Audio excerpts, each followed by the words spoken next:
ಮನುಷ್ಯರನ್ನ ಪ್ರೀತಿಸಬೇಕೆ ಹೊರತು ಧರ್ಮದ ಆಧಾರದ ಮೇಲೆ, ಜಾತಿಯ ಆಧಾರದ ಮೇಲೆ ದ್ವೇಷಿಸಬಾರದು.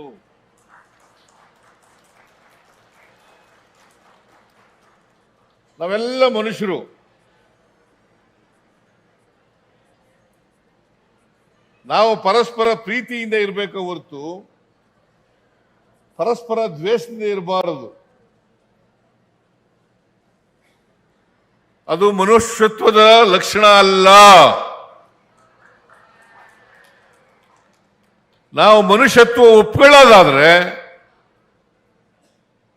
ಈ ನಾಡಿನ ಯಾವುದೇ ಧರ್ಮ, ಯಾವುದೇ ಜಾತಿ, ಯಾವುದೇ ವರ್ಗಕ್ಕೆ ಸೇರಿರ್ತಕ್ಕಂಥವರು ಕೂಡ ಇಂಥ ಪ್ರಮುಖವಾದಂಥ ನಾಡ ಹಬ್ಬಗಳ ಉದ್ಘಾಟನೆಯನ್ನ ಮಾಡ್ತಕ್ಕಂಥದನ್ನ ಸ್ವಾಗತ ಮಾಡಬೇಕು. ಈ ನಾಡಿನ ಬಹುಸಂಖ್ಯಾತ ಜನ